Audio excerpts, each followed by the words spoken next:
I have a 9x12 block. This is fluid 100 and it's glued down on the sides, just on the two sides for this one. And then I had one of my kids' plates for my circle, and I drew around just really lightly with water-soluble graphite pencil. That's the hardness HB, which is the hardest, which will give the lightest line. Can't pick that up.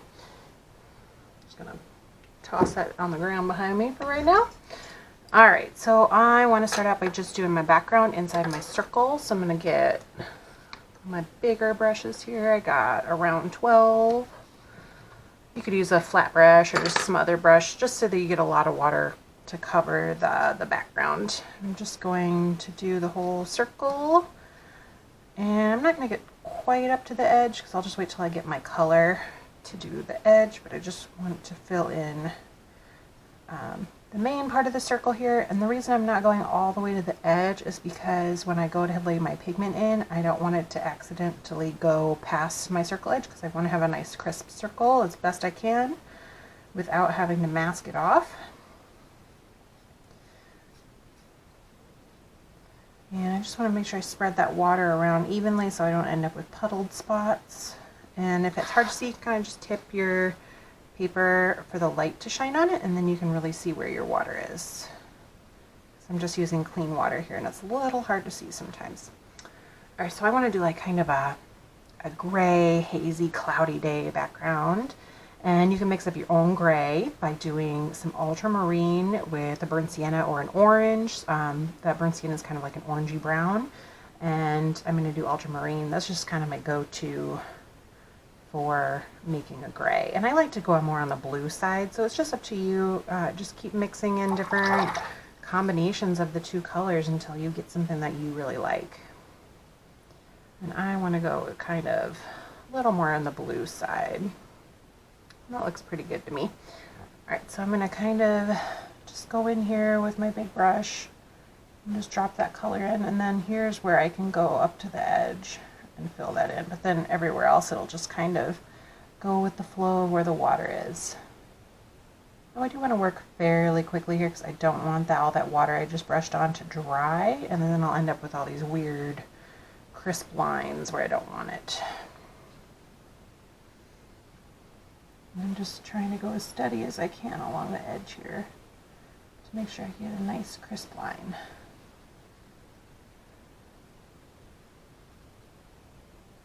And then any areas you want to just add a little bit more pigment into, just to give some contrast, you can leave some areas kind of almost blank too. And I don't need to really fill in on the bottom because that's where my trees are going to go. So I can kind of just let it blend down into here. Maybe stop about almost all the way down. And I just went over my edge, just barely. Whoops. Let's try to even that out. Alright, so now I'm going to add in some little darker areas. I guess I didn't mix up enough of that gray.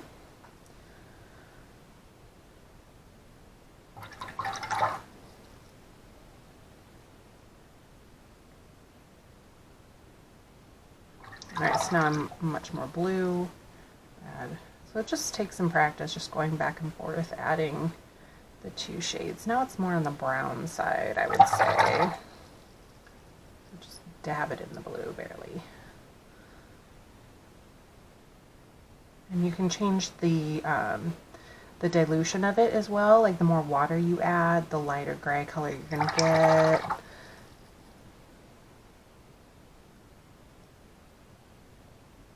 Oh, I meant to add, I don't know what I was doing. I meant to add the burnt sienna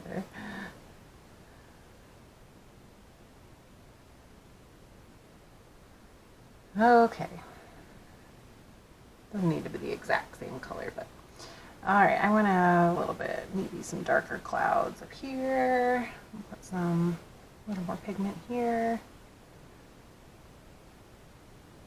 And I'll just drop some in randomly here. Okay.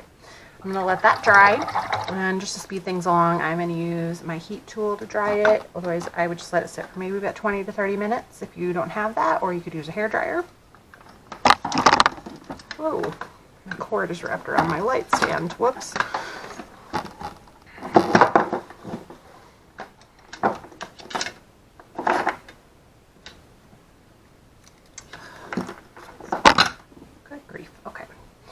Alright, now that is dry, I'm going to go ahead and pull out my Dagger brush. This is the 1/4 inch Princeton Neptune dagger, and I'm going to use that for making my trees. Now, I don't recommend putting this directly into your pans because it can damage your bristles, so I am going to use a bigger brush, but not that giant 12. I'm going to just use this 8 to gather up some greens to use, and I have a little bit here left over from my last painting. But I'm just going to get a bunch of green on my palette ready to dip into with my dagger. And I got a green gold. I like my undersea green a lot.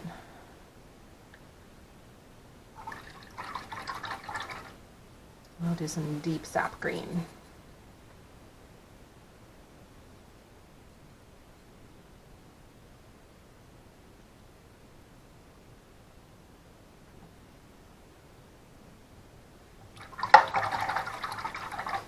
And so I can get a little bit of variation there. I'm also going to get a little bit of this sepia, this really dark brown. I'm just going to put a little bit of that off to the side here. And then this is some leftover transparent brown oxide, I think. You might have a little bit of scarlet mixed into it, but I'm just going to add some more brown there too. I try to just reuse a lot of the paint that's on my palette because it's still good paint. It just needs to be rehydrated. So sometimes things get mixed up a little bit. But you can just make some new colors that way.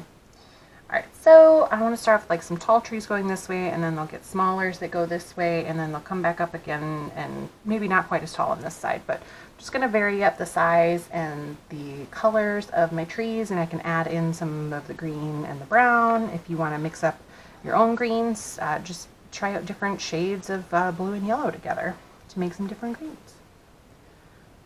Just go ahead and start with that undersea green. And one thing I will note with these Neptune brushes is because they do hold so much water, if you don't want to have just a big blob of water end up on your paper, kind of just wipe the brush off on the side of your palette a little bit just to get some of the extra off, or you could dab it on a paper towel just to suck some of the extra water out, because otherwise you'll end up with a lot of water on your paper and your trees won't be as crisp if you want them that way.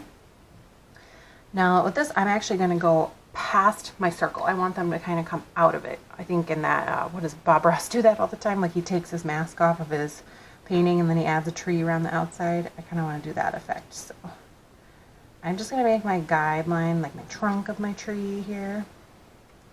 And then I'm going to turn my brush on the side with the long side face toward me and that angle up at the top. And then just using the tip to start, I'm just going to kind of dab my brush down. You can make it a little taller and add. So I'm just kind of dabbing, and then I just wiggle the brush ever so slightly here. This just takes some practice. You want to take some scrap paper and just try a few out before you put it on your main painting. That's a good idea. I really like this just because it gives you a little bit of a different texture than a round brush does, and you get these nice thin lines, and you can kind of wiggle the brush around to get the different directions and get different thicknesses. Plus you can get some really nice crisp lines with it.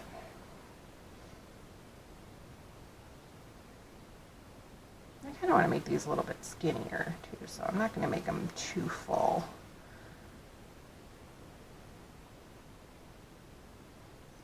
You can add a little bit of brown in there, just kind of change it up, and I'm not rinsing my brush in between, just kind of pick up different colors and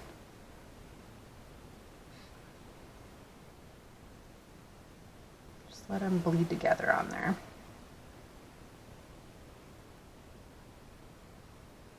And that's why it's nice to just kind of mix up a few ahead of time here too.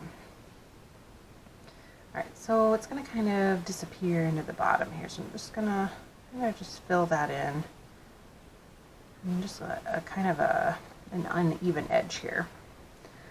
And then I'll go ahead and start my next tree. And just kind of mix together a few of those greens with a little of the brown maybe. Give myself a different color. And I'll just repeat that process as I go across here. And then I'll just make some smaller ones as I go down. Just do some variations in the color so that they are more defined and you don't become one giant tree across here.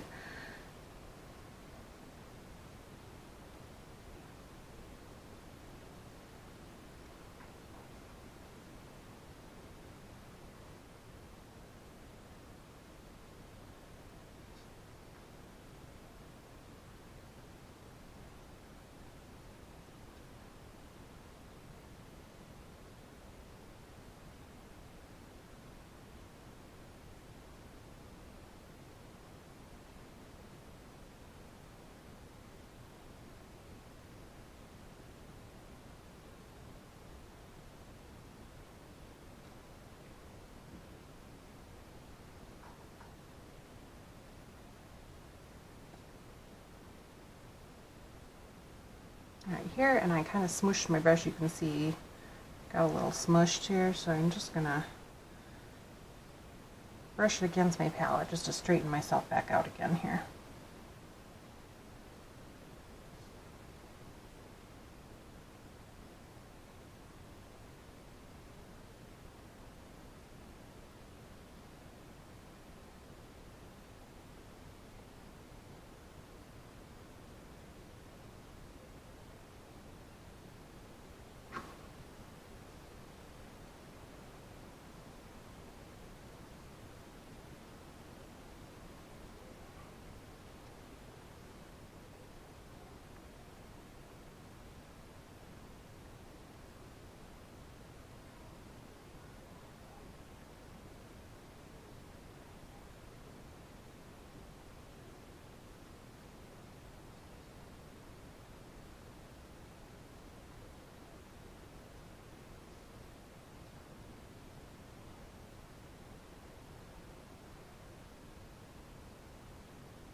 As this is starting to dry on my palette a little bit, I do need to keep adding a little more water to it every so often.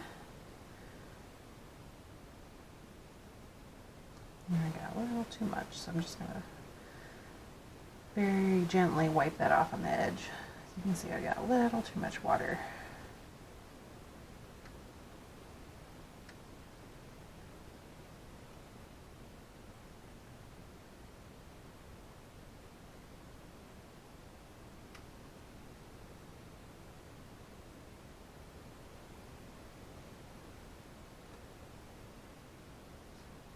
Yeah, just do some really tiny ones down here too.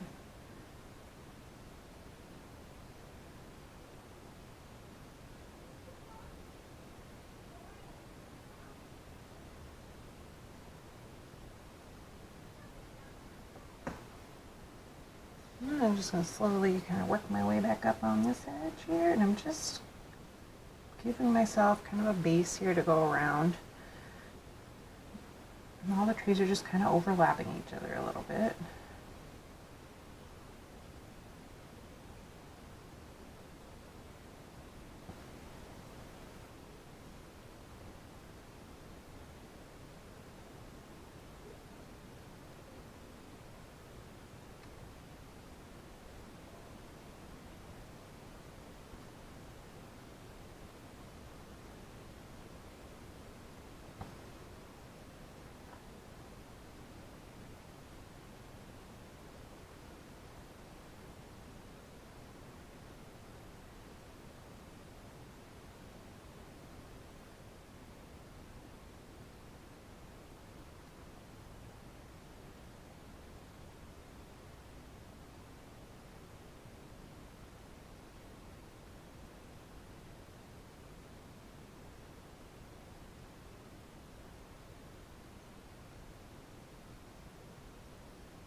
Alright, I'm just going to finish it off here with just one little one right along here, and then